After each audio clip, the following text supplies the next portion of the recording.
ಸ್ನೇಹಿತರೆ ನಮಸ್ಕಾರ. ಕಾರ್ಕಳದಲ್ಲಿ ಪರಶುರಾಮನ ಮೂರ್ತಿಯನ್ನೇ ಬೆತ್ತಲು ಮಾಡಿದಂಥವ್ರು ನೀವು ಬಿಜೆಪಿಯವರು. ನಿಮ್ಮ ಶಾಸಕನಿರುವುದಲ್ಲಿ ಅಲ್ಲಿಗೆ ಯಾಕೆ ಧರ್ಮಯಾತ್ರೆ ಹೋಗುವುದಿಲ್ಲ? ಬಿಜೆಪಿ ಸರ್ಕಾರ ಇದ್ದಾಗ, ಬಸವರಾಜ ಬೊಮ್ಮಾಯಿ ಅವರು ಮುಖ್ಯಮಂತ್ರಿ ಆಗಿದ್ದಾಗ ಇಡೀ ಅಲ್ಲಿ ಮೈಸೂರು ಆ ಭಾಗದಲ್ಲಿ ಒಂದು ದೇವಸ್ಥಾನವನ್ನು ಕೆಡವಿ 600-700 ವರ್ಷದ ಹಿಂದಿನ ಒಂದು ಇತಿಹಾಸ ಇರುವಂತ ಹನುಮಂತನ ದೇವಸ್ಥಾನವನ್ನು ಕೆಡವಿ ಆ ಮೂರ್ತಿಯನ್ನು ಚರಂಡಿಗೆ ಗಟ್ರಕ್ಕೆ ಕೊಂಡೋಗಿ ಹಾಕಿದ್ರಲ್ಲ, ಆಗ ನಿಮ್ಮ ಧರ್ಮ ಸಂರಕ್ಷಣೆ ಯಾತ್ರೆ ಎಲ್ಲಿಗೆ ಹೋಗಿತ್ತು? ಸನಾತನ ಹಿಂದೂ ಧರ್ಮದ ಮಂಜುನಾಥ ಸ್ವಾಮಿ ಹಿಂದೂ ಧರ್ಮದ ದೇವರಲ್ಲ, ಜೈನರ ಸಂಸ್ಥೆ ಅಂತ ಹೇಳಿ ಯಾರು ಆ ಜಾಗವನ್ನು, ಮಂಜುನಾಥನ ಹೆಸರಲ್ಲಿದ್ದ ಜಾಗವನ್ನು ಖಾಸಗಿ ವ್ಯಕ್ತಿಯ ಹೆಸರಿಗೆ ಮಾಡಿದ್ದು, ಅದನ್ನು ಜನಗಳಿಗೆ ತಿಳಿಸಿ ಆ ಅಣ್ಣಪ್ಪನ ಮುಂದೆ, ಮಂಜುನಾಥ ದೇವರ ಮುಂದೆ ಪ್ರಮಾಣ ಮಾಡಿ ಅಲ್ಲಿ ಏನೇನು ಅಧರ್ಮ ನಡೆದಿದೆ ಅದನ್ನು ಎತ್ತಿ ಹಿಡೀರಿ. ನೀವು ಯಾರ ರಕ್ಷಣೆಗೆ ಬರ್ತಾ ಇದ್ದೀರಿ? ಧರ್ಮಸ್ಥಳಕ್ಕೆ ಏನು ಚ್ಯುತಿ ಆಗಿದೆ? ಆ ದೇವಸ್ಥಾನಕ್ಕೆ ಏನು ತೊಂದರೆ ಆಗಿದೆ? ನಿಮ್ಮವರಿಂದ ತೊಂದರೆ ಆಗಿದ್ದು. ನೀವು ಭಗವಧ್ವಜನ್ನು ಇಟ್ಕೊಂಡು ವೋಟ್ ಬ್ಯಾಂಕ್ ಮಾಡ್ಲಿಕ್ಕೆ ಹೋಗಬೇಡಿ ಬಿಜೆಪಿ ಅವರು. ಬೆಳಗಾವಿ ಗೋಕಾಕ್ನಿಂದ ಬಸವಣ್ಣಪ್ಪ ಅನ್ನೋರು 70+ ಅವ್ರ ದಾಖಲೆ ಕೂಡ ಇಲ್ಲಿ ಕೊಟ್ಟಿದ್ದಾರೆ. ಅವ್ರ ದಾಖಲೆ ಇದೆ. ಏನಂತ ಹೇಳಿದ್ರೆ 2008ರಲ್ಲಿ ಗೋಕಾಕದ ಬೆಳಗಾವಿಯ ಘಟಪ್ರಭಾದಿಂದ ಕಾಣೆ ಆಗ್ತಾರೆ, ಮಿಸ್ಸಿಂಗ್ ಆಗ್ತಾರೆ ಅವರು. ಮೊನ್ನೆ ಏನದು ಅಸ್ಥಿಪಂಜರ ಸಿಕ್ಕಂತಹ ವ್ಯಕ್ತಿನೂ ಕೂಡ ಆಸ್ಪತ್ರೆಗೆ ಹೋಗಿದ್ರು, ವಯಸ್ಸಾದಂಥವ್ರು. ಇಲ್ಲಿ ಈ ಏನು ಬಸವಣ್ಣಪ್ಪ ಅಂತ ಇದಾರಲ್ಲ, ಅವ್ರ ಮೊಮ್ಮಗ ಬಂದಿದ್ದಾರೆ, ಇಲ್ಲಿ ಆಸ್ಪತ್ರೆಯಿಂದಲೇ ಕಾಣೆ ಆಗ್ತಾರೆ. ಅಂದ್ರೆ ಅನೇಕ ಜನರು ಅವ್ರು ಹೇಳ್ತಾರೆ, ಆಸ್ಪತ್ರೆಗೆ ಅವ್ರ ಮಕ್ಕಳು ಹೋಗ್ತಾರೆ, ಎಲ್ಲಿ ನಮ್ಮಪ್ಪ ಅಂತ ಹೇಳಿ ಧರ್ಮಸ್ಥಳದವ್ರು ಕರ್ಕೊಂಡು ಹೋದ್ರು ಅಂತ ಆಸ್ಪತ್ರೆಯವ್ರು ಹೇಳ್ತಾರೆ. ಅವರು ಕಾಣೆಯಾಗಿ 1 ವರ್ಷದೊಳಗಡೆ ಆ ಬಸವಣ್ಣಪ್ಪನ 2 ಎಕರೆ ಆಸ್ತಿ, ಬಂಗಾರ ಎಲ್ಲ ಧರ್ಮಸ್ಥಳ ಸಂಘದವರು, ಮೀಟರ್ ಬಡ್ಡಿ ಸಂಘದವ್ರ ಹೆಸರಿಗೆ ಆಗಿಬಿಟ್ಟಿರ್ತಾರೆ. ಅವರು ಕಾಣೆಯಾಗಿದ್ದು ಧರ್ಮಸ್ಥಳದಲ್ಲಿ. ಅಂದ್ರೆ ಹಾಸ್ಪಿಟಲ್ ಟು ಹಾಸ್ಪಿಟಲ್ ಲಿಂಕ್ ಇದೆ ಇಲ್ಲಿ. ಮಾನವ ಅಂಗಾಂಗಗಳ ಕಳ್ಳ ಸಾಗಾಣಿಕೆ ನಡೀತಾ ಇದೆ ಇಲ್ಲಿ. ಯಾಕಂದ್ರೆ ಇವ್ರದೇ ಮೆಡಿಕಲ್ ಕಾಲೇಜ್ಗಳಿದೆ ಅನ್ನುವಂತ ಸಂಶಯ ಅನೇಕ ವರ್ಷಗಳಿಂದ ಇತ್ತು. ಅದರ ಜಾಡನ್ನ ಈಗ SIT ಅವರು ಹಿಡಿದಿದ್ದಾರೆ ಅಂತ ನಾನು ಅನ್ಕೊಂಡಿದ್ದೀನಿ. ಅನೇಕ ರೀತಿಯ ಅಪರಾಧಗಳಾಗ್ತಾ ಇದೆ, ಅದೆಲ್ಲರ ಒಂದು ತನಿಖೆ ಆಗಬೇಕು.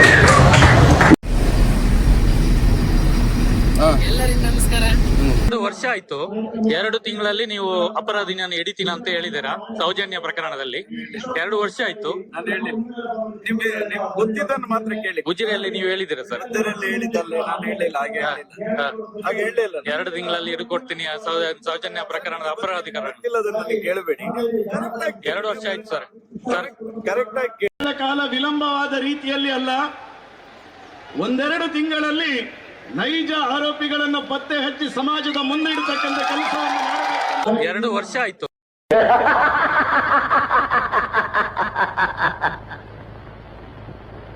ಎಲ ಬಡ್ಡಿ ಮಗನೇ.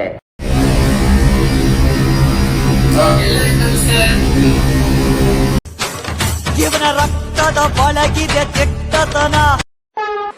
ಸ್ನೇಹಿತರೆ, 13 ವರ್ಷಗಳ ನಿರಂತರ ಹೋರಾಟ, ವಚನ, ದಾಖಲೆ ಮತ್ತು ನ್ಯಾಯಕ್ಕಾಗಿ ಹೋರಾಟ ಮಾಡಿದಂತಹ ನಿರಂತರದ ಪಯಣದ ಬಗ್ಗೆ ಇಂದು ನಾವು ಮಾತನಾಡಲಿದ್ದೇವೆ. ಸ್ನೇಹಿತರೆ, ಇತಿಹಾಸದಲ್ಲಿ ಕೆಲವು ಹೋರಾಟಗಳು ಅಧಿಕಾರಕ್ಕಾಗಿ ನಡೆದಿರುತ್ತವೆ, ಇನ್ನೂ ಕೆಲವು ಹೋರಾಟಗಳು ಹಣಕ್ಕಾಗಿ ನಡೆದಿರುತ್ತವೆ, ಇನ್ನೂ ಕೆಲವು ಹೋರಾಟಗಳು ಮಾತ್ರ ನ್ಯಾಯಕ್ಕಾಗಿ ಹೋರಾಟ ಮಾಡ್ತಾ ಇರ್ತಾರೆ.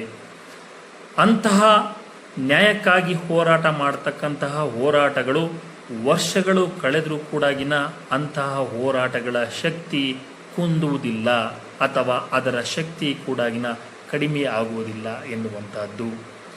ಸ್ನೇಹಿತರೆ, ಇಲ್ಲಿ ನಾವು ಮಾತನಾಡ್ತಾ ಇರತಕ್ಕಂಥದ್ದು ಒಬ್ಬ ಹುಡುಗಿಯ ಮೇಲಾಗಿರ್ತಕ್ಕಂತಹ ಅಮಾನವೀಯ ಘಟನೆ ಮತ್ತು ಆ ಘಟನೆಯ ನಂತರ ಅಲ್ಲಿ ಆರಂಭವಾಗಿರ್ತಕ್ಕಂಥದ್ದು ನ್ಯಾಯಕ್ಕಾಗಿ ಹೋರಾಟ ಎನ್ನುವಂಥದ್ದು. ಇದರಲ್ಲಿ ಪ್ರಮುಖವಾಗಿ ವ್ಯಕ್ತಿಗಳು ಇಲ್ಲಿ ಅಸಾಧಾರಣ ಕೊಡುಗೆಯನ್ನು ಕೊಡ್ತಾರೆ. ಇಲ್ಲಿ ಒಂದು ಪ್ರಕರಣದ ಕುರಿತು ನಾವು ಮಾತನಾಡ್ತಾ ಇಲ್ಲ, ಇವತ್ತು ಸಮಾಜದಲ್ಲಿ ಆಗ್ತಕ್ಕಂತಹ ಅನ್ಯಾಯದ ಕುರಿತು ನಾವು ಮಾತನಾಡ್ತಾ ಇದ್ದೇವೆ. ಇದರಲ್ಲಿ ಒಂದೊಂದು ವ್ಯಕ್ತಿಗಳು ವಿಭಿನ್ನವಾದಂತಹ ಕೊಡುಗೆಗಳನ್ನು ಕೊಟ್ಟಿದ್ದಾರೆ. ಇವರ ಮಾರ್ಗಗಳು ಬೇರೆ ಬೇರೆ ಆಗಿದ್ರೂ ಕೂಡಗಿನ ಗುರಿ ಮಾತ್ರ ನ್ಯಾಯವಾಗಿತ್ತು, ನ್ಯಾಯ ಒಂದೇ ಇವರ ಗುರಿಯಾಗಿತ್ತು. ಹಾಗಾಗಿ ಇವರ ಹೋರಾಟ ಯಾವತ್ತೂ ಕೊಂದಲಿಲ್ಲ, ಯಾವ ಪ್ರಭಾವಕ್ಕೂ ಒಳಗಾಗಲಿಲ್ಲ, ಯಾವ ಶಕ್ತಿಗೂ ಯಾವ ದುಷ್ಟ ಶಕ್ತಿಗೂ ಕೂಡ ಇವರು ಮಣಿಯಲಿಲ್ಲ. ಯಾಕೆ ಅಂತಂದರೆ ಇವರ ಹೋರಾಟ ನ್ಯಾಯಕ್ಕಾಗಿ ಇತ್ತು, ಸತ್ಯಕ್ಕಾಗಿ ಇತ್ತು ಮತ್ತು ಧರ್ಮಕ್ಕಾಗಿ ಇತ್ತು ಎನ್ನುವಂತಹದ್ದು. ಸ್ನೇಹಿತರೆ, ಈ ಹೋರಾಟದಲ್ಲಿ ಒಬ್ಬ ವ್ಯಕ್ತಿ ತನ್ನ ಜನರಿಗೋಸ್ಕರಾಗಿನ ಒಂದು ವಚನವನ್ನು ಕೊಡ್ತಾರೆ. ಆ ವಚನ ಏನು ಅಂತಂದರೆ, ನ್ಯಾಯ ದೊರಕುವವರೆಗೂ ಕೂಡಾಗಿನ ನಾನು ಹೋರಾಟವನ್ನು ನಿಲ್ಲಿಸುವುದಿಲ್ಲ ಎನ್ನುವಂಥದ್ದು. ನ್ಯಾಯ ಖಂಡಿತವಾಗ್ಲೂ ಸಿಗ್ತದೆ. ಎಲ್ಲಿಯೂ ಸಿಗದಿದ್ರು ಆ ಅಣ್ಣಪ್ಪನ ನ್ಯಾಯಾಲಯದಲ್ಲಿ ನ್ಯಾಯ ಸಿಗ್ಲೇಬೇಕು. ಈ ಬರೀ ವಚನ ಘೋಷಣೆ ಆಗಿರದೇನೆ ಇದು ತನ್ನ ಗುರಿಯಾಗಿತ್ತು ಎನ್ನುವಂಥದ್ದು. ಆ ಗುರಿಗೋಸ್ಕರಾಗಿನ, ಸತ್ಯಕ್ಕೋಸ್ಕರಾಗಿನ, ನ್ಯಾಯಕ್ಕೋಸ್ಕರಾಗಿನ ಅವರು ಹೋರಾಟವನ್ನು ನಿರಂತರವಾಗಿ ಹೋರಾಟ ಮಾಡ್ತಾನೆ ಇರ್ತಾರೆ ಎನ್ನುವಂಥದ್ದು. ಅಲ್ಲದೆ ಶಾಸಕಾಂಗ ಮತ್ತು ಕಾರ್ಯಾಂಗ ಎಚ್ಚರವಾಗಿರಬೇಕು, ಈ ಪ್ರಕರಣವನ್ನು ಜೀವಂತವಾಗಿಡಬೇಕು, ಈ ಪ್ರಕರಣಕ್ಕೆ ನ್ಯಾಯ ಸಿಗಬೇಕು ಅಂತೇಳಿ ಆ ಪ್ರಕರಣವನ್ನು ಎಷ್ಟೇ ಪ್ರಭಾವಿಗಳು ಬರಲಿ, ಎಷ್ಟೇ ಪ್ರಭಾವಶಾಲಿ ಕೂಡ ಬಂದರೂ ಕೂಡ ಆ ಒಂದು ಪ್ರಕರಣವನ್ನು ಇಂದಿನವರೆಗೂ ಇವತ್ತಿನವರೆಗೂ ಜೀವಂತವಾಗಿ ಇಟ್ಟಿದ್ದಾರೆ ಅಂತಂದರೆ ಅವರದ್ದು ಒಂದು ತಾಕತ್ತಲ್ವೇ. ಆ ತಾಕತ್ತಿನಿಂದ ಹೋರಾಟವನ್ನು ಮಾಡಿದ್ರು. ಹಾಗಾಗಿ ಅವರು ಶಾಸಕಾಂಗವನ್ನು ತನ್ನ ಜನಜಾಗೃತಿ ಸಭೆಗಳನ್ನು ಮಾಡುವುದರ ಮುಖಾಂತರವಾಗಿ ಅವರು ಜನರಿಗೆ ಒಂದಿಷ್ಟು ನ್ಯಾಯವನ್ನು ದೊರಕಿಸಿಕೊಡುವಲ್ಲಿ, ನ್ಯಾಯವನ್ನು ಕಾಪಾಡುವಲ್ಲಿ ಶಾಸಕಾಂಗ ಮತ್ತು ಕಾರ್ಯಾಂಗದ ಕೆಲಸ ಎಷ್ಟಿರುತ್ತೆ ಅಂತೇಳಿ ಅವರಿಗೆ ನೆನಪನ್ನು ಮಾಡ್ತಾ ಇದ್ರು. ಆ ಹೋರಾಟಕ್ಕೆ ನ್ಯಾಯ ಸಿಗಬೇಕು ಅಂತೇಳಿ ಜನಜಾಗೃತಿ ಸಭೆಗಳನ್ನು ಮಾಡುವುದರ ಮುಖಾಂತರವಾಗಿ ಆ ನ್ಯಾಯದ ಒಂದಿಷ್ಟು ಮಿತಿಯಲ್ಲಿ, ನ್ಯಾಯಾಂಗದ ಮಿತಿಯಲ್ಲಿ, ಕಾನೂನಿನ ಅಡಿಯಲ್ಲಿ ಅವರು ಜನಜಾಗೃತಿ ಸಭೆಗಳನ್ನು ಹಮ್ಮಿಕೊಳ್ತಾರೆ. ಆ ಸಭೆಗಳ ಮುಖಾಂತರ ಜನರಿಗೆ, ಒಂದು ಮಕ್ಕಳಿಗೆ ಅರಿವನ್ನು ಮೂಡಿಸ್ತಕ್ಕಂತಹ ಕೆಲಸವನ್ನು ಮಾಡ್ತಾರೆ. ನ್ಯಾಯ ಸಿಗಲೇಬೇಕು ಅಂತೇಳಿ ಅವರು ಹೋರಾಟವನ್ನು ನಡೆಸ್ತಾರೆ. ಅವರು ಯಾವುದೇ ಪ್ರಭಾವಕ್ಕೆ ಒಳಗಾಗಲಿಲ್ಲ. ಸುಮಾರು 25 ಕೋಟಿ ಮಾನನಷ್ಟ ಮೊಕದ್ದಮೆಯನ್ನು ಈ ಹೋರಾಟದಿಂದ ಅವರು ಹಾಕಿಸ್ಕೊಳ್ತಾರೆ. ಅಲ್ಲದೇ ಅವರ ಹೆಂಡತಿ ಮಕ್ಕಳ ತೇಜೋದಯನ್ನು ಆಗುತ್ತೆ. ಆದರೂ ಕೂಡ ಅವರು ಬಗ್ಲಿಲ್ಲ. ಅವರಿಗೆ ಎಂತಹ ಕಷ್ಟ ಬಂದರೂ, ಎಂತಹ ತೊಂದರೆ ಬಂದರೂ ಕೂಡ ಯಾವುದಕ್ಕೂ ಜಗ್ಗುವುದಿಲ್ಲ, ಬಗ್ಗುವುದಿಲ್ಲ. ಅವರ ಗುರಿ ಒಂದೇ ಆಗಿರುತ್ತೋ. ಬರೀ ಘೋಷಣೆ ಮಾತ್ರ ಅಲ್ಲ, ಅವರ ಗುರಿ ಇದ್ದಿದ್ದು ನ್ಯಾಯ ಸಿಗಬೇಕು ಎನ್ನುವಂಥದ್ದು. ಹಾಗಾಗಿ ಎಷ್ಟೇ ತಂತ್ರ ಕುತಂತ್ರ ಹೂಡಿದರೂ ಕೂಡ ಯಾವುದಕ್ಕೂ ಬಗ್ಗದೇನೆ ಅನೇಕ ವರ್ಷಗಳ ಕಾಲ ಹೋರಾಟವನ್ನು ಮಾಡ್ತಾ ಬಂದರು. ಅವರ ಹೋರಾಟದ ಮನಸ್ಸನ್ನು ಕುಂದಿಸ್ಲಿಕ್ಕೆ ಯಾರಿಂದನೂ ಸಾಧ್ಯ ಆಗಲಿಲ್ಲ. ಅಂತಹ ವ್ಯಕ್ತಿ ಯಾರು ಅಂತಂದರೆ ಆ ವ್ಯಕ್ತಿ ಯಾರು ಅಂತಂದರೆ ಮಹೇಶ್. ನಾವೊಂದು ಸನಾತನ ಧರ್ಮದಲ್ಲಿ ಹುಟ್ಟಿ ನಾವು ದೇವಸ್ಥಾನಕ್ಕೆ ಬರ್ಬೇಕಾದ್ರೆ ಇವ್ರದ್ದು ಪರ್ಮಿಷನ್ ಆಗ್ಬೇಕು. ಇವ್ರ ಅಪ್ಪನ ಆಸ್ತಿ ಇವ್ರು. ಹಿಂದೂ ದೇವಸ್ಥಾನ ಅಂತ ಹೇಳಿದ್ರೆ ಈ ಪಜಿರಡ್ಕ ಇದರೊಂದು ಕಾಗದದಲ್ಲಿ ನೋಡಿದ್ರೆ ಇಲ್ಲಿ ತುಮಕೂರು, ಬೆಂಗಳೂರು, ಬೊಂಬೈ ಅಂತ ಉಂಟು. ಇವರೆಲ್ಲ ಇವರ ಅಪ್ಪಂದಿರು. ಇವರೀಗ ಕೇಳ್ತಾರಲ್ಲ, ಇವರಿಗೆ ಸಂಬಂಧ ಇಲ್ಲ ಅಂತ ಹೇಳಿ. ವೀರೇಂದ್ರ ಹೆಗ್ಡೆ ಹೇಗೆ ಸಂಬಂಧ ಬರುವುದು? ವೀರೇಂದ್ರ ಹೆಗ್ಡೆ, ಹರ್ಷೇಂದ್ರ ಹೆಗ್ಡೆ ಇವರೆಲ್ಲ ಸಂಬಂಧ ಅವರು ಈ ದೇವಸ್ಥಾನಕ್ಕೆ? ನಾವು ದುಷ್ಟರ? ಹೇಳಿ, ಇಡೀ ಸಮಾಜ ಒಟ್ಟಾಗಿ ಹೇಳಿ. ಮಹೇಶ್ ಶೆಟ್ಟು ದೇಶದ್ರೋಹಿ, ಭಯೋತ್ಪಾದಕ, ಹಿಂದೂ ವಿರೋಧಿ. ಒಂದು ಆ ಹೆಣ್ಣು ಮಗುವಿನ ಅತ್ಯಾಚಾರ ಆಗಿ ಕೊಲೆ ಆಗಿದೆ, ಅದರ ವಿರುದ್ಧ ಹೋರಾಟ ಮಾಡಿದ್ರೆ ನಾವು ದುಷ್ಟರು. ಅದಕ್ಕೋಸ್ಕರ ಇವ್ರದ್ದು ಅದನ್ನ ಹೇಳೋದಿಲ್ಲ. ದುಷ್ಟರ ಸಂಹಾರಕ್ಕಾಗಿ ಅಟ್ಟಹಾಸ ಜಾಸ್ತಿ ಆಗಿದೆ ದುಷ್ಟರ. ಅದಕ್ಕೋಸ್ಕರ ಇಲ್ಲಿಂದ ಪಾದಯಾತ್ರೆ. ಇಂಥ ದೇಶ ಭ್ರಷ್ಟರು, ಧರ್ಮ ವಿರೋಧಿಗಳು ಇವರು, ಸನಾತನ ಧರ್ಮದ ವಿರೋಧಿಗಳು, ದೇವಸ್ಥಾನದ ಡಬ್ಬೆಯ ಕಾಶಿನಲ್ಲಿ ಬದುಕುವವರು ಇವರು ನಮ್ಮನ್ನು ಅಧರ್ಮಿ, ಭ್ರಷ್ಟರು. ಇರೋ ಅಪ್ಪನ ಮನೆ ಆಸ್ತಿ ಅಲ್ಲ ಇದು. ನಾವು ಕೂತ್ಕೊಳ್ತೇವೆ ಎಂಥವರೊಟ್ಟಿಗೆ, ಅಂತ ಸತ್ಯವಂತರೊಟ್ಟಿಗೆ ಕೂತ್ಕೊಳ್ತೇವೆ ನಾವು. ಇಂಥ ಜನಗಳೊಟ್ಟಿಗೆ ನಾವು ಕೂತ್ಕೊಳ್ಳಿಕ್ಕೆ ಹೋಗುದಿಲ್ಲ ಸ್ವಾಮಿ. ನೈತಿಕತೆ ಇಲ್ಲ ಇವರಿಗೆ, ನೈತಿಕತೆ ಇಲ್ಲ. ಇವತ್ತು ಬರೇ ಈ ಹೊಸ ಹುಡುಗರಿಗೆ ಶೆಟ್ಟಿ ತಿಮರೋಡಿ ಅವರು ಮಾತ್ರ ಎನ್ನುವಂಥದ್ದು. ಸ್ನೇಹಿತರೆ, ಈ ಹೋರಾಟದಲ್ಲಿ ಇನ್ನೊಬ್ಬ ವ್ಯಕ್ತಿ ಜೊತೆಗೊಳ್ತಾರೆ, ಭಾಗಿಯಾಗ್ತಾರೆ. ಈ ಸತ್ಯದ ಹೋರಾಟಕ್ಕೆ, ನ್ಯಾಯಯುತವಾದಂತಹ ಹೋರಾಟಕ್ಕೆ ಅವರ ಮನಸ್ಸು ಕೂಡ ಕರಗುತ್ತೆ. ಅವರು ಕೂಡ ಈ ಹೋರಾಟದ ಹಾದಿಯಲ್ಲಿ ಬರ್ತಾರೆ. ಹೇಗೆ ಒಂದು ಹುಡುಗಿ 19 ವರ್ಷದ ಹುಡುಗಿ ಪತ್ತೆಯಾಗದ ಪ್ರಕರಣ ದಯವಿಟ್ಟು ನೋಡಿ ಇದನ್ನು. ಪತ್ತೆಯಾಗದ ಹುಡುಗಿ ಪತ್ತೆನೇ ಆಗಿಲ್ಲ, ಹುಡುಗಿ ಪತ್ತೆನೇ ಆಗಿಲ್ಲ. ದೇವಸ್ಥಾನಕ್ಕೆ ಅಪಮಾನನ ಇದು? ದೇವಸ್ಥಾನಕ್ಕೆ ಏನಾದರೂ ಅಪಚಾರನ ಇದು? ಮತ್ತೆ ತೋರಿಸಲಿಲ್ಲ ನಿಮಗೆ, ಎಷ್ಟು ತೋರಿಸಲಿ? ಪತ್ತೆಯಾಗದ ಹುಡುಗಿಯರು ಧರ್ಮಸ್ಥಳದಲ್ಲಿನೇ, ಬೇರೆ ಕಡೆ ಎಲ್ಲ, ಧಾರವಾಡ ಅಲ್ಲ, ಹುಬ್ಳಿ ಅಲ್ಲ, ಬೆಂಗಳೂರಲ್ಲ, ಡೆಲ್ಲಿ ಅಲ್ಲ, ಧರ್ಮಸ್ಥಳದಲ್ಲಿನೇ. ಅಪಚಾರನ ಇದು? ಬಿಜೆಪಿ ಅವ್ರಿಗೆ ಹೋಗಿ ಹುಡುಕಂತ ಹೇಳ್ರಿ, ಅವನ್ನ ಬರ್ತಾ ಇದಾರಲ್ಲ ಪಾದಯಾತ್ರೆ, JDS ನವ್ರು ನಾಳೆ ಅಂತೆ, ನಾಳೆ ಬಿಜೆಪಿ ಅವರು ಅಂತ ಹುಡುಕಂತೇಳಿ, ಹುಡುಕಿ ಕೊಡಿ ಅವ್ರಿಗೆ. ಎಲ್ಲೋ ಪಾಪ ಅಳ್ತಿರ್ತಾರೆ, ಹೆದರ್ಕೊಂಡು ಕೂತ್ಕೊಂಡಿರ್ತಾರೆ. ಮಹೇಶ್ ಶೆಟ್ಟರ್ನೇ ಬಂಧನ ಆದ್ರೆ ನಮ್ಮನ್ನ ಎಲ್ಲಿ ಬಿಡ್ತಾರೆ ಅಂತ ಹೆದರ್ಕೊಂಡು ಕುಂತಿರ್ತಾರೆ ಅವ್ರು. ಅದ್ರ ಸಲುವಾಗಿ ಮಹೇಶ್ ಶೆಟ್ಟರ್ನ ಹಿಡಿದು ಬಂಧನ ಮಾಡೋದು, ಹಿಡಿದು ನಮ್ಮ ಮೇಲೆ FIR ಹಾಕೋದು. ದಿನಕ್ಕೆ 4 FIR, 5 FIR ತಗೊಳ್ಳಿ. ಇದನ್ನೆಲ್ಲ ನಿಮ್ಗೆ ಕೊಡ್ತೀನಿ, ಎಲ್ಲಾ ಕಾಪಿನೂ ಕೊಡ್ತೀನಿ, ಹುಡುಕ್ರಿ ಅವ್ರನ್ನ. ಬಿಜೆಪಿ ಅವರು ಹುಡುಕಂತ ಹೇಳಿ ನೋಡಿ, ಇವೆಲ್ಲವೂ ಕೂಡ ಪತ್ತೆಯಾಗಿರುವುದಿಲ್ಲ ಹುಡುಗಿಯರದು, ಪತ್ತೆಯಾಗಿರುವುದಿಲ್ಲ. ಎಲ್ಲಿ ಹೋದ್ರಂಗಾರ ಹೆಣ್ಮಕ್ಳು? ಪೊಲೀಸ್ ಸ್ಟೇಷನ್ ಅವರು ಕೊಟ್ಟಿದ್ದು ಸ್ವಾಮಿ, ಇದನ್ನ ಹೋರಾಟಗಾರರೇನು ತಯಾರು ಮಾಡಿದ್ದಲ್ಲ. ಇದಕ್ಕೆ ಉತ್ತರ ಕೊಡಿ ಯಾರಾದ್ರು. ದೇವಸ್ಥಾನಕ್ಕೆ ಅಪಪ್ರಚಾರ ಅಂತೆ, ದೇವರಿಗೆ ಅಪಪ್ರಚಾರ ಅಂತೆ, ದೇವಮಾನವನಿಗೆ ಅಪಪ್ರಚಾರ, ಎಲ್ಲಾ ಕಡೆ ಸ್ಟ್ರೈಕ್ ಅಂತೆ. ಎಲ್ಲ ಒಂದೊಬ್ಬರಿಗೆ 500-300 ರೂಪಾಯಿ ಕೊಟ್ಟು ದಂಧೆ ಮಾಡಿಸ್ತಾ ಇದ್ದಾರೆ. ಇವ್ರಿಗೆ ಉತ್ತರ ಕೊಡಬೇಕು ಬಿಜೆಪಿ ಅವರು. ಹಿಂದೂ ಪರವಾಗಿ ಅಂತಾರಲ್ಲ, ಇದಕ್ಕೆ ಉತ್ತರ ಕೊಡ್ರಿ ಮೊದ್ಲಕ್ಕೆ. ಹೆಣ್ಣು ಹೆಂಗೆ ಅಪವಿತ್ರ ಆಗ್ತಾಳೆ? ಹೆಣ್ಣಿನ ಮೇಲೆ ಅತ್ಯಾಚಾರ ಆದ್ರೆ ಹೆಣ್ಣು ಹೆಂಗೆ ಅಪವಿತ್ರ? ಭಗತ್ ಸಿಂಗ್ ಮತ್ತು ಸಂಗೊಳ್ಳಿ ರಾಯಣ್ಣ ಅಂತವರು ಮತ್ತು ವಿವೇಕಾನಂದರು ಇವತ್ತು ಸತ್ಯ, ಧರ್ಮದ, ನ್ಯಾಯದ ಪರವಾಗಿ ಹೋರಾಟ ಮಾಡಿದ್ರು. ಅವರ ಹಾದಿಯಲ್ಲಿಯೂ ಕೂಡ ಇವರು ಒಬ್ಬ ವ್ಯಕ್ತಿಯಾಗಿ ಇವರು ತನ್ನ ಕರ್ತವ್ಯವನ್ನು ನಿರ್ವಹಿಸಬೇಕು ಅಂತೇಳಿ ಇವರು ಕೂಡ ಹೋರಾಟದಲ್ಲಿ ಭಾಗಿಯಾಗ್ತಾರೆ. ಆದರೆ ಇವರು ಒಂದು ಹೋರಾಟಕ್ಕೆ ಬಂದರೆ ಅದಕ್ಕೆ ನ್ಯಾಯ ಸಿಗಬೇಕು ಅಂತಂದರೆ ಅದಕ್ಕೆ ದಾಖಲೆಗಳು ಎಷ್ಟು ಮುಖ್ಯ ಎನ್ನುವಂಥದ್ದು ಇವರಿಗೆ ಸ್ಪಷ್ಟವಾಗಿ ಗೊತ್ತಿತ್ತು. ಹಾಗಾಗಿ ಇವರು ದಾಖಲೆಗಳನ್ನು ಸಂಗ್ರಹ ಮಾಡ್ತಾರೆ, ಹಂತವಾಗಿ ದಾಖಲೆಗಳನ್ನು ಸಂಗ್ರಹ ಮಾಡ್ತಾರೆ, ದಾಖಲೆಗಳನ್ನು ಕ್ರೋಢೀಕರಣ ಮಾಡ್ತಾ ಹೋಗ್ತಾರೆ. ಅಷ್ಟೇ ಅಲ್ಲ, ಜನಜಾಗೃತಿ ಸಭೆಗಳಲ್ಲಿ LED ಟಿವಿಗಳನ್ನು ಹಾಕಿ ಲೈವಲ್ಲಿ ಜನರಿಗೆ ಸತ್ಯಾಂಶವನ್ನು ತೋರಿಸ್ತಾರೆ, ಆ ದಾಖಲೆಗಳನ್ನು ಬಿಡುಗಡೆ ಮಾಡ್ತಾರೆ. ಅಲ್ಲದೆ ಇಲ್ಲಿ ಯಾವೆಲ್ಲ ಅಧಿಕಾರಿಗಳು ಲೋಪದೋಷಗಳನ್ನು ಮಾಡಿದ್ದಾರೆ, ನ್ಯಾಯಕ್ಕಾಗಿ ಏನೇನೆಲ್ಲ ಮಾಡಬಹುದಾಗಿತ್ತು ಅನ್ನುವಂಥದ್ದನ್ನು ಪ್ರತಿಯೊಂದು ದಾಖಲೆಗಳನ್ನು ಸಮೇತ ಅವರು ತೋರಿಸ್ಕೊಡ್ತಾರೆ. ನೀವು ಇವತ್ತೇ ಪೊಲೀಸರಿಗೂ ಕೂಡ ಚಾಲೆಂಜ್ ಮಾಡ್ತಾರೆ, ನೀವು ಇವತ್ತು ನಾನು ಸುಳ್ಳು ಹೇಳ್ತಾ ಇದ್ದೀನಿ ಅಂತೇಳಿ ಇವತ್ತು ನನ್ನ ಮೇಲೆ ಕೇಸು ದಾಖಲು ಮಾಡಿ, ನೀವು ಕೇಸನ್ನು ದಾಖಲು ಮಾಡಿದರೆ ಆ ದಾಖಲೆಗಳನ್ನು ನಿಮಗೆ ಕೊಡ್ತೇನೆ, ನೀವು ಕ್ರಮ ತೆಗೆದುಕೊಳ್ಳಿ ಅಂತೇಳಿ ಹೋರಾಟ ಮಾಡ್ತಾ ಇದ್ರು. ಅಂತಂದರೆ ಅವರಲ್ಲಿ ಇರ್ತಕ್ಕಂಥದ್ದು ಸತ್ಯವಾದಂತಹ ದಾಖಲೆಗಳು ಇದ್ದು, ಹಾಗಾಗಿನೇ ಅವತ್ತು ಯಾರು ಕೂಡ ಅವತ್ತು ಕೇಸ್ ರಿಜಿಸ್ಟರ್ ಮಾಡಲಿಲ್ಲ. ಕೇಸ್ ರಿಜಿಸ್ಟರ್ ಮಾಡಿದರೆ ಆ ಮುಖಾಂತರನ ಆಗಲಿ ಆ ದಾಖಲೆಗಳನ್ನು ಅವರಿಗೆ ಕೊಡ್ತೀನಿ ಅಂತೇಳಿ ಅವರು ವಾದವನ್ನು ಮಾಡ್ತಾ ಇದ್ರು. ಅಲ್ಲದೆ ಯೂಟ್ಯೂಬರ್ಸ್ಗಳಿಗೆ, ಅವರು ಸಾಮಾಜಿಕ ಮಾಧ್ಯಮಗಳಿಗೆ ಹುಡುಗಿ 19 ವರ್ಷದ ಹುಡುಗಿ ಪತ್ತೆಯಾಗದ ಪ್ರಕರಣ ದಯವಿಟ್ಟು ನೋಡಿ ಇದನ್ನು. ಪತ್ತೆಯಾಗದ ಹುಡುಗಿ ಪತ್ತೆನೇ ಆಗಿಲ್ಲ, ಹುಡುಗಿ ಪತ್ತೆನೇ ಆಗಿಲ್ಲ. ದಾಖಲೆಗಳನ್ನ, ಮಾಹಿತಿಯನ್ನ ಹಂಚುತ್ತಾ ಹೋದ್ರು, ಸಹಕರಿಸಿದ್ರು. ಯಾಕೆ ಅಂತಂದ್ರೆ ಈ ಒಂದು ಪ್ರಕರಣ ಜೀವಂತವಾಗಿರಬೇಕು ಮತ್ತು ಚರ್ಚೆಯಲ್ಲಿರಬೇಕು, ಇದಕ್ಕೆ ನ್ಯಾಯ ಸಿಗಬೇಕು ಅನ್ನುವಂಥದ್ದಾದ್ರೆ ಪ್ರಭಾವಿಗಳ ವಿರುದ್ಧ ನಾವು ನಿಂತಿದ್ದೇವೆ.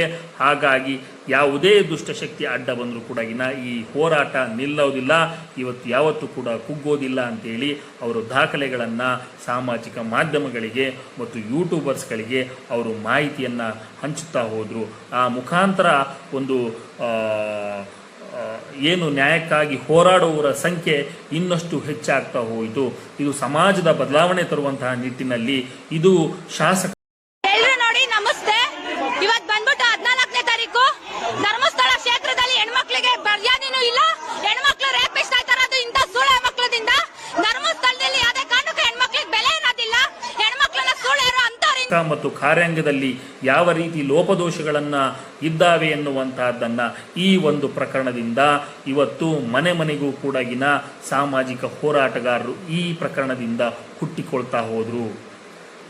ನ್ಯಾಯದ ಪರವಾಗಿ ಮಾತನಾಡುವಂಥವರು ಜಾಸ್ತಿ ಆದರು, ಸತ್ಯದ ಪರವಾಗಿ ಮಾತನಾಡುವಂಥವರು ಜಾಸ್ತಿ ಆದರು, ನಿಜವಾದ ಪತ್ರಕರ್ತರು ಇನ್ನೊಂದಿಷ್ಟು ಜಾಸ್ತಿ ಆದರು ಎನ್ನುವಂಥದ್ದಾದರೆ ಈ ಒಂದು ಪ್ರಕರಣದಿಂದ ಅಂತಹ ದಾಖಲೆಗಳನ್ನು ಸಂಗ್ರಹಿಸುತ್ತಾ ಆ ದಾಖಲೆಗಳನ್ನು ಸಾಮಾಜಿಕ ಜಾಗೃತಿ ಸಭೆಗಳಲ್ಲಿ ಬಿಡುಗಡೆ ಮಾಡುತ್ತಾ ಇವತ್ತು ಮಾಹಿತಿಯನ್ನು ಹಂಚುತ್ತಾ ಇವತ್ತು ಒಬ್ಬ ವ್ಯಕ್ತಿ ದಾಖಲೆಗಳ ಮೂಲಕ ಇವತ್ತು ಹೋರಾಟ ಮಾಡಿದ್ದಾರೆ ಅಂತಂದರೆ ಆ ವ್ಯಕ್ತಿ ಬೇರೆ ಯಾರೂ ಅಲ್ಲ, ಉತ್ತರ ಕರ್ನಾಟಕದ ಹುಲಿ ಗಿರೀಶ್ ಭಟ್ಟಣ್ಣನವರು. ಅವರನ್ನ ಕೆಲವೊಬ್ರು ಹೇಳ್ತಾರೆ ಅವರು ಬಾಂಬ್ ಇಟ್ಟವರು, ಅದನ್ನಿಟ್ಟವರು, ಇದನ್ನಿಟ್ಟವರು ಅಂತೇಳಿ ಹೇಳ್ತಾರೆ. ಅವರು ಹುಸಿ ಬಾಂಬನ್ನ ಶಾಸಕರ ಭವನಕ್ಕೆ ಇಟ್ಟರು. ಆ ಶಾಸಕರ ಭವನಕ್ಕೆ ಯಾಕೆ ಹುಸಿ ಬಾಂಬ್ ಇಟ್ಟರು ಅಂತಂದ್ರೆ, ಶಾಸಕರು ಇವತ್ತು ಭ್ರಷ್ಟಾಚಾರದಲ್ಲಿ ಮುಳುಗಿದ್ದಾರೆ, ಅವರಿಗೆ ಒಂದು ಎಚ್ಚರಿಕೆಯನ್ನು ಕೊಡಬೇಕು ಅನ್ನುವಂತಹ ಒಂದು ನಿಟ್ಟಿನಲ್ಲಿ, ಒಂದು ಸಾಮಾಜಿಕ ನಿಟ್ಟಿನಲ್ಲಿ ಅವರು ಶಾಸಕರ ಭವನಕ್ಕೆ ಹುಸಿ ಬಾಂಬ್ ಇಟ್ಟಿರ್ತಕ್ಕಂಥದ್ದು. ಅವರು ಪೊಲೀಸರಾಗಿದ್ದರು, ಅವರು ಮಾಜಿ ಪೊಲೀಸು, ಅವರು ಪೊಲೀಸ್ ಅಧಿಕಾರಿ ಆಗಿದ್ದಾಗಲೂ ಕೂಡ ಒಬ್ಬ ಅತ್ಯಾಚಾರಿಯನ್ನ ಮತ್ತು ಕೊಲೆಗಡಕರನ್ನ 6 ತಾಸಿನ ಒಳಗಡೆನೆ ಅವರು ಹಿಡಿದಿರ್ತಕ್ಕಂಥದ್ದು. ಇಂತಹ ನಿಷ್ಠಾವಂತ ಪೊಲೀಸರವರು. ಅವರು ಏನೆಲ್ಲ ಮಾಡಬಹುದಾಗಿತ್ತು ಪೊಲೀಸ್ ಇದ್ದಾಗ, ಆದರೆ ಅವರು ಪೊಲೀಸ್ ವೃತ್ತಿಯನ್ನ ನಾನು ಯಾರಿಗೂ ಕೂಡ ನಾನು ಗುಲಾಮನಾಗಿರ್ಲಿಕ್ಕೆ ಸಾಧ್ಯ ಇಲ್ಲ ಅಂತೇಳಿ ರಾಜೀನಾಮೆ ಕೊಟ್ಟು ಹೊರಗಡೆ ಬಂದಿರತಕ್ಕಂಥ ವ್ಯಕ್ತಿ. ಈ ಒಬ್ಬ ವ್ಯಕ್ತಿ ಕೂಡ ಈ ಹೋರಾಟದಲ್ಲಿ ಭಾಗಿಯಾಗಿ ದಾಖಲೆಗಳ ಮುಖಾಂತರ ಇವತ್ತು ಹೋರಾಟ ಮಾಡ್ತಾ ಇರ್ತಕ್ಕಂಥ ವ್ಯಕ್ತಿ ಯಾರು ಅಂತಂದ್ರೆ ಅದೇ ಉತ್ತರ ಕರ್ನಾಟಕದ ಹುಲಿ ಗಿರೀಶ್ ಮಟ್ಟಣ್ಣನವರಂತೇಳಿ. ಅಲ್ಲದೆ ಇದರಲ್ಲಿ ಸಾಮಾಜಿಕ ಹೋರಾಟಗಾರರಾದಂತಹ 39/2025 ಇದರ ಮೊದಲ ದೂರುದಾರರಾದ ಚಿನ್ನಯ್ಯ ಒಂದು ಅರ್ಜಿ ಹಾಕಿರ್ತಾನೆ. ಧರ್ಮಸ್ಥಳ ದೇವಸ್ಥಾನ ಕಮ್ಮಿ ಅಂದರೆ 1510 ಸಂಶಯಾಸ್ಪದ ಸಾವುಗಳು ನಡೆದಿದೆ ಅಂತ ಇದರ ತನಿಖೆ ನಡೀತಾ ಇದೆ. ಇದರ ಮಧ್ಯೆಯಲ್ಲಿ ಅಲ್ಲಿ ಆ್ಯಸೆಟ್ ದಾಳಿಯಾಗಿ ಒಂದು ಹೆಣ್ಣು ಮಗಳು ಅನ್ನು ಕೊಲೆ ಮಾಡಿರೋದು. ಈ ವಿಷಯದಲ್ಲಿ SIT ಅವರಿಗೆ ನಾನು SIT ಅವರು ನನ್ನ ಕರೆಯುವಾಗ SIT ಅವರಿಗೆ ನಾನು ದೂರು ಕೊಟ್ಟಿದ್ದೀನಿ. ಇದರಲ್ಲಿ ಯಾರು ಇದ್ರ ಅಂತ, ಯಾರು ಈ ಕೊಲೆಯನ್ನು ಮಾಡಿ ಕೊಲೆ ತಂದು ಹಾಕಿರುವುದು, ಅದು ಅಲ್ಲದೆ ಬೇರೆ ಬೇರೆ ತುಂಬ ವಿಷಯವನ್ನು ಧರ್ಮಸ್ಥಳ ಆಗಿರುವಂಥ ಆ ವಿಷಯಗಳ ಕೊಲೆ ಆಗಿರುವಂಥ ವಿಷಯವನ್ನು ಎಲ್ಲವನ್ನು ನಾನು SITಗೆ ದೂರು ಕೊಟ್ಟಿದ್ದೆ. ನಾನು ಜಯಂತ್ ಟಿ ಅವರು ಕೂಡ ಬರ್ತಾರೆ. ಅವರು ಕೂಡ RTI ಹಾಕಿ ಅವರು ಕೂಡ ಮಾಹಿತಿಗಳನ್ನ ಸಂಗ್ರಹ ಮಾಡ್ತಾರೆ. ಅವರಲ್ಲಿ ಇರ್ತಕ್ಕಂತಹ ದಾಖಲೆಗಳನ್ನು ಕೂಡ ಬಿಡುಗಡೆ ಮಾಡ್ತಾರೆ. ಜಯಂತ್ ಟಿ ಅವರು ಇವತ್ತು RTI ದಾಖಲೆಗಳ ಮುಖಾಂತರ ಹಲವಾರು ಗ್ರಾಮ ಪಂಚಾಯಿತಿ ಮತ್ತು ಪೊಲೀಸ್ ಠಾಣೆಗಳಿಂದ ದಾಖಲೆಗಳನ್ನು ತೆಗೆದಿದ್ದಾರೆ. ಅಲ್ಲಿ ಆಗಿರ್ತಕ್ಕಂತಹ ಅನಾಚಾರದ ಬಗ್ಗೆ ಅವರು ಕಂಪ್ಲೇಂಟ್ಗಳನ್ನ ರಿಪೋರ್ಟ್ ಕೂಡ ಮಾಡಿದ್ದಾರೆ ಎನ್ನುವಂತಹದ್ದು. ಸ್ನೇಹಿತರೆ, ಇದರಲ್ಲಿ ಇನ್ನೂ ಹಲವಾರು ವ್ಯಕ್ತಿಗಳು ಎಂಟ್ರಿ ಆಗ್ತಾರೆ. ಅದರಲ್ಲಿ ಪ್ರಮುಖವಾಗಿ ಒಬ್ಬ ವ್ಯಕ್ತಿ, ಕಾನೂನಿನ ಮಾರ್ಗದಲ್ಲಿ ಹೋಗುವಂತಹ ವ್ಯಕ್ತಿ ಎಂಟರ್ ಆಗ್ತಾರೆ. ಆ ವ್ಯಕ್ತಿ ಏನ್ ಮಾಡ್ತಾರೆ ಅಂತಂದ್ರೆ ನ್ಯಾಯದ ಪರ ನಿಲ್ತಾರೆ. ಸಮಾಜದಲ್ಲಿ ಏನು ಅನ್ಯಾಯಕ್ಕೊಳಗಾಗಿರ್ತಾರೆ ಅವ್ರ ಪರ ನಿಲ್ತಾರೆ. ಧ್ವನಿ ಇಲ್ಲದವರ ಪರವಾಗಿ ನಿಲ್ತಾರೆ, ದಮನಿತರ ಪರವಾಗಿ ನಿಲ್ತಾರೆ, ಹಣ ಇಲ್ಲದವರ ಪರವಾಗಿ ನಿಲ್ತಾರೆ. ಅವರು ನ್ಯಾಯಾಲಯದಲ್ಲಿ ಅವರು ನ್ಯಾಯಕ್ಕೋಸ್ಕರ ದಾಖಲೆಗಳನ್ನು ಯಾರು ಕೊಡ್ತಾರೆ, ಸತ್ಯ ಯಾರ ಹತ್ರ ಇರುತ್ತೆ, ನ್ಯಾಯ ಯಾರ ಹತ್ರ ಇರುತ್ತೆ, ಹಾಗಾಗಿ ಅವರ ಪ್ರಕರಣಗಳನ್ನು ಅವರು ಹಿಡಿದಿಟ್ಕೊಳ್ತಾರೆ. ಆ ಪ್ರಕರಣಗಳನ್ನು ಹಿಡಿದುಕೊಂಡು ಅವರು ನ್ಯಾಯಾಲಯದಲ್ಲಿ ತಮ್ಮ ವಾದವನ್ನು ₹1 ಹಣ ಇಲ್ಲದೆ ಕೂಡ ವಾದವನ್ನು ಮಂಡಿಸ್ತಾರೆ. ಅಲ್ಲದೇನೆ ಯೂಟ್ಯೂಬರ್ಗಳ ಮೇಲೆ 300ಕ್ಕೂ ಹೆಚ್ಚು ಗ್ಯಾಗ್ ಆರ್ಡರ್ಗಳು ಬಂದಾಗ ₹1 ಕೂಡ ಹಣ ತೆಗೆದುಕೊಳ್ಳಿಲ್ಲ.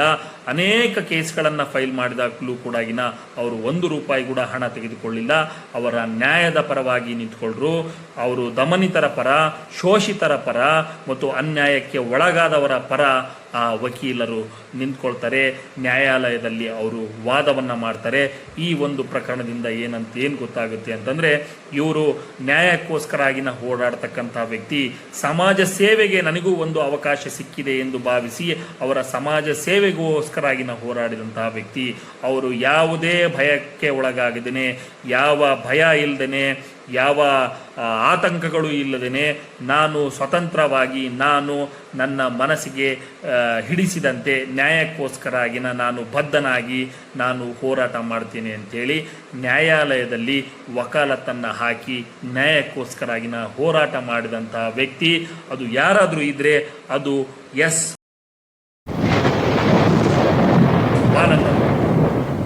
ಬಾಲನ್ ಅಡ್ವೊಕೇಟ್. ಅವರು ಹಿರಿಯ ಹೋರಾಟಗಾರರು ಮತ್ತು ವಕೀಲರು ಆಗಿ ಅವರು ತಮ್ಮ ಕರ್ತವ್ಯವನ್ನು ನಿರ್ವಹಿಸಿದ್ರು. ಅವರು ಯಾವುದೇ ಪ್ರಭಾವಕ್ಕೆ ಒಳಗಾಗಲಿಲ್ಲ, ಯಾವುದೇ ಹಣಕ್ಕೆ ಒಳಗಾಗಲಿಲ್ಲ. ಸಮಾಜದಲ್ಲಿ ಶೋಷಿತರ, ದಮನಿತರ ಮತ್ತು ಅನ್ಯಾಯಕ್ಕೊಳಗಾದವರ ಪರ ನಿಂತ್ಕೊಂಡು ₹1 ಕೂಡ ಹಣ ಪಡೆಯದೆ ಇವತ್ತು ನ್ಯಾಯಕ್ಕೆ, ಸತ್ಯಕ್ಕೆ ಅವರು ನಿಂತ್ಕೊಂಡಿದ್ದಾರೆ. ಇಲ್ಲಿ ಒಬ್ಬೊಬ್ಬ ವ್ಯಕ್ತಿಗಳದ್ದು ಮಾರ್ಗಗಳು ಬೇರೆ ಬೇರೆ ಆಗಿರಬಹುದು. ಇದು ನಮಗೆ ಒಂದು ಪಾಠವನ್ನು ಕಲಿಸುತ್ತೆ. ಒಬ್ಬೊಬ್ಬ ವ್ಯಕ್ತಿಗಳ ಮಾರ್ಗಗಳು ಬೇರೆ ಬೇರೆ ಆಗಿರಬಹುದು, ಆದರೆ ಎಲ್ಲರ ಗುರಿ ಒಂದೇ ಆಗಿತ್ತು. ಅದು ನಾವು ನ್ಯಾಯ ದೊರಕಿಸಿಕೊಡಬೇಕು ಎನ್ನುವಂಥದ್ದು, ಸತ್ಯವನ್ನ ದೊರಕಿಸಿಕೊಡಬೇಕು ಎನ್ನುವಂಥದ್ದು ಅವರ ಒಂದೇ ಒಂದು ಗುರಿಯಾಗಿತ್ತು. ಹಾಗಾಗಿ ಅವರು ಇಂದಿನವರೆಗೂ ಕೂಡ ಅವರ ವರ್ಚಸ್ಸನ್ನು ಕಡಿಮೆ ಮಾಡಲಿಕ್ಕೆ ಆಗಲಿಲ್ಲ. ಎಂತಹ ಕುತಂತ್ರಗಳೇ ಬಂದರೂ ಕೂಡ, ಯಾವುದೇ ಅಡ್ಡಿ ಆತಂಕಗಳು ಬಂದರೂ ಕೂಡ ಅವುಗಳನ್ನೆಲ್ಲ ಹಿಮ್ಮೆಟ್ಟಿ ಅವರು ಸತ್ಯದ ಪರವಾಗಿ, ನ್ಯಾಯದ ಪರವಾಗಿ ನಿಂತುಕೊಂಡಿದ್ದಾರೆ ಎನ್ನುವಂಥದ್ದು. ನ್ಯಾಯದ ಮೇಲೆ ಇರತಕ್ಕಂತಹ ನಂಬಿಕೆಯೇ ಇವರ ಶಕ್ತಿಯಾಗಿತ್ತು. ಒಬ್ಬರು ಜನಜಾಗೃತಿ ಸಭೆ ಮುಖಾಂತರ ಜನಜಾಗೃತಿ ಮಾಡಿದರು, ಇನ್ನೊಬ್ಬರು ದಾಖಲೆಗಳ ಮುಖಾಂತರ ಹೋರಾಟಕ್ಕೆ ಬಲವನ್ನ ತುಂಬಿದ್ರು, ಇನ್ನೊಬ್ಬರು ನ್ಯಾಯಾಲಯದ ಮುಖಾಂತರ ನ್ಯಾಯಕ್ಕಾಗಿ ನ್ಯಾಯಾಲಯದಲ್ಲಿ ವಾದವನ್ನ ಮಂಡಿಸಿದ್ರು. ಹೀಗಾಗಿ ಇವರ ಮಾರ್ಗಗಳು ಬೇರೆ ಬೇರೆ ಆಗಿರಬಹುದು, ಆದರೆ ಹೋರಾಟದ ಗುರಿ ಒಂದೇ ಆಗಿತ್ತು. ಹಾಗಾಗಿ ಗುರಿ ನ್ಯಾಯವಾಗಿದ್ದರೆ ಪ್ರತಿಯೊಂದು ಪ್ರಯತ್ನವೂ ಕೂಡ ಅಮೂಲ್ಯ ಆಗಿರುತ್ತೆ ಎನ್ನುವಂಥದ್ದು ಇದೇ ಸಾಕ್ಷಿ. ಈ 13 ವರ್ಷಗಳ ಹೋರಾಟ ಇದು ಸಾಮಾನ್ಯವಾದುದಲ್ಲ, ಇದು ಅಸಾಧಾರಣವಾದದ್ದು. ಇದು ಬರೀ ವರ್ಷಗಳ ಹೋರಾಟ ಅಲ್ಲ, 1000ಕ್ಕೂ ಹೆಚ್ಚು ದಿನಗಳ ತಾಳ್ಮೆ, ಅನೇಕ ಸಭೆಗಳು, ಅನೇಕ ಜನಜಾಗೃತಿ ಸಭೆಗಳು, ಅನೇಕ ಸವಾಲುಗಳು, ಅನೇಕ ನ್ಯಾಯಾಲಯದ ದಿನಾಂಕಗಳು, ಅನೇಕ ಒಂದು ಅಪೇಕ್ಷೆಗಳು, ಅನೇಕ ನಿರಾಶೆಗಳು ಕೂಡ ಆಗಿದ್ದಾವೆ. ಆದರೆ ಇವರ ನಂಬಿಕೆ ಎಂದೂ ಕೂಡ ಕುಗ್ಗಿಲ್ಲ. ಇವರ ನ್ಯಾಯ ಮತ್ತು ಗುರಿ ಇರೋದ್ರಿಂದ ಇವರ ಪ್ರತಿಯೊಂದು ಪ್ರಯತ್ನವೂ ಕೂಡ ಅಮೂಲ್ಯವಾಗಿತ್ತು ಎನ್ನುವಂಥದ್ದು. ಇವೆಲ್ಲದರ ನಡುವೆ ಕಳೆದು ಹೋಗದೇ ಇರತಕ್ಕಂತಹ ಒಂದೇ ಒಂದು ನಂಬಿಕೆ ಅಂತಂದರೆ ಅದು ನ್ಯಾಯದ ಮೇಲಿನ ನಂಬಿಕೆ ಮಾತ್ರ ಎನ್ನುವಂಥದ್ದು. ಈ ಹೋರಾಟದ ಕತೆ ನಮಗೆಲ್ಲ ಏನು ನೆನಪಿಸುತ್ತೆ ಅಂತಂದರೆ, ಸತ್ಯವನ್ನ ತಾತ್ಕಾಲಿಕವಾಗಿ ಮರೆಮಾಚಬಹುದು, ಪ್ರಶ್ನೆಗಳನ್ನು ತಾತ್ಕಾಲಿಕವಾಗಿ ಮೌನಗೊಳಿಸಬಹುದು, ಆದರೆ ಈ ಸತ್ಯದ ಹೋರಾಟವನ್ನ, ಸತ್ಯದ ಮನಸ್ಸನ್ನ ಸೋಲಿಸುವಂತಹದ್ದು ಬಹಳ ಕಷ್ಟ ಎನ್ನುವಂಥದ್ದು ನಮ್ಗೆಲ್ಲರಿಗೂ ಕೂಡ ಈ ಒಂದು ಪಾಠ ನೆನಪಿಸುತ್ತೆ ಎನ್ನುವಂಥದ್ದು. ಇಂದು ಈ ಹೋರಾಟದಲ್ಲಿ ಪಾಲ್ಗೊಂಡಿರ್ತಕ್ಕಂತಹ ಎಲ್ಲರಿಗೂ ಕೂಡ ನಾವು ಗೌರವಿಸೋಣ. ಯಾಕಂತಂದ್ರೆ ಇವರೆಲ್ಲರೂ ಕೂಡ ಒಂದು ಪ್ರಕರಣದ ವಿರುದ್ಧ ಹೋರಾಟ ಮಾಡಿದಂಥವರಲ್ಲ. ಸಮಾಜದಲ್ಲಿ ಬದಲಾವಣೆ ತರಲಿಕ್ಕೆ, ಸಮಾಜದಲ್ಲಿ ನ್ಯಾಯ ಇರಲಿಕ್ಕೆ, ಸಮಾಜದಲ್ಲಿ ಧರ್ಮ ಸಂಸ್ಥಾಪನೆ ಆಗಲಿಕ್ಕೆ, ಇವರು ಸಮಾಜದಲ್ಲಿನ ಜವಾಬ್ದಾರಿ ಮತ್ತು ಮಾನವೀಯತೆಯ ಮೌಲ್ಯದ ಉಳಿವಿಗಾಗಿ ಮತ್ತು ಒಂದು ನಂಬಿಕೆಗಾಗಿ ಇವರೆಲ್ಲ ಹೋರಾಟ ಮಾಡಿದ್ದಾರೆ ಎನ್ನುವಂಥದ್ದು ನಮಗೆ ಗೊತ್ತಾಗ್ತಾ ಇರತಕ್ಕಂತಹ ವಿಚಾರ. ಹೋರಾಟದ ದಾರಿ ಉದ್ದವಾಗಿರಬಹುದು, ಆದರೆ ನ್ಯಾಯದ ಗುರಿ ಇನ್ನೂ ಜೀವಂತವಾಗಿದೆ ಎನ್ನುವಂತಹದ್ದು ಈ ಹೋರಾಟದ ಪ್ರಮುಖ ಧ್ಯೇಯ ಮತ್ತು ದೊಡ್ಡ ಶಕ್ತಿ ಎನ್ನುವಂತಹದ್ದು. ಧನ್ಯವಾದಗಳು. ತಮಗೇನ